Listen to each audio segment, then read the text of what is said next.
Now, the New Year's Eve celebrations planned for London's Trafalgar Square tonight were cancelled due to the spread of Omicron, but there are still plans for London to see in the new year with a firework display. I'm pleased to say the Mayor of London, Sadiq Khan, joins us now live for more on this. So, Happy New Year, Mr. Mayor. So, what kind of firework display will there be in London this evening?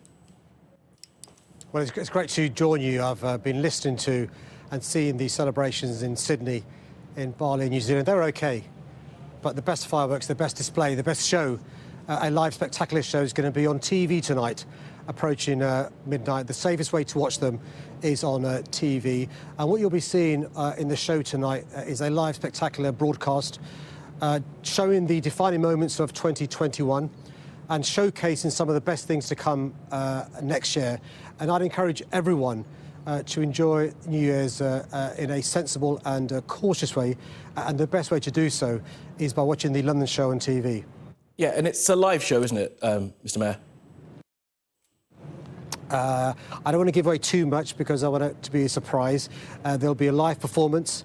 There'll be fantastic other parts of London being displayed on TV tonight. What I don't want to do is have people trying to find and search where the potential fireworks, where the potential light show, where the potential drones could take place.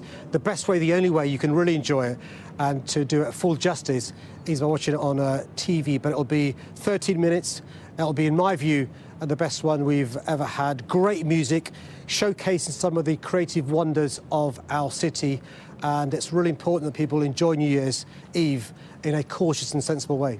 Absolutely right. And of course, you can see all of those fireworks going off on Sky News. Now, you mentioned some of it there, Mr. Mayor, but what is your advice to people who will be celebrating, perhaps going to a party or two, or maybe to the pub tonight? Look, I can understand all of us over the last 18 months to 2 years have had an awful period not mixing with friends and family. If you are going out, just think about some of the advice the experts are giving us. Take a lateral flow test before you leave home, because you may have this virus not show symptoms. Try and have good ventilation wherever you are. Be conscious that somebody else you're meeting with could have the virus and not be showing symptoms. So think about whether you are in close proximity to them.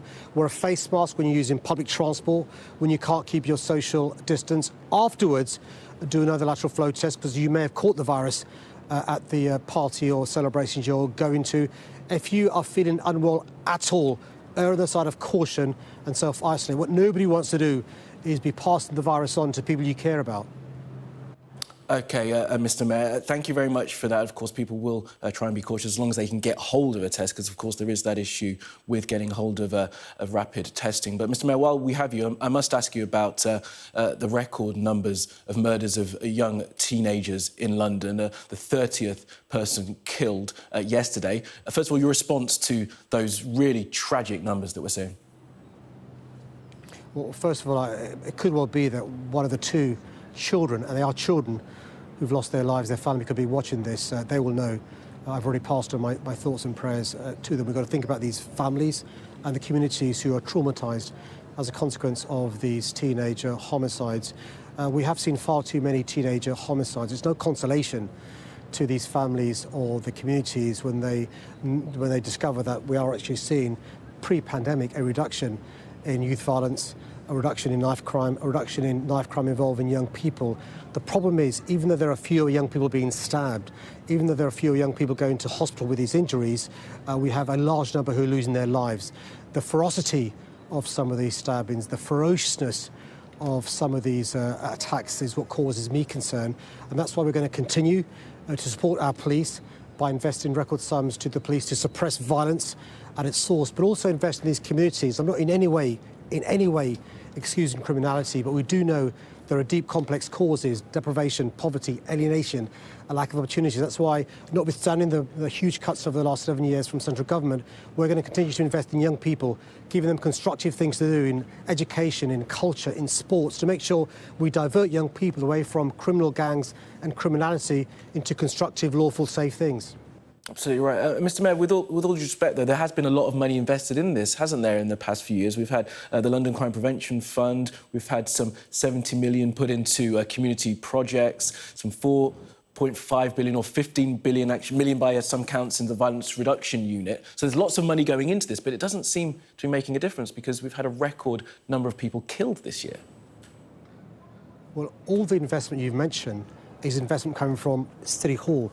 We can't fill the massive hole left by the cuts over the last 11 years, both in policing, 21,000 police officers cut, but also in public services, youth clubs being closed down, council services being cut. So we're doing our bit with the investment you mentioned, and actually we are starting to see progress. So before the pandemic, we've seen youth violence going down, we've seen knife crime going down, we've seen knife crime injury for those below the age of 25 going down, we've seen gun crime going down, burglary going down. Unfortunately, what we are seeing, though, is teenage homicides going up because although there are fewer stabbings, although there are fewer incidents of violence against young people, the consequences are far more serious. No homicide is inevitable.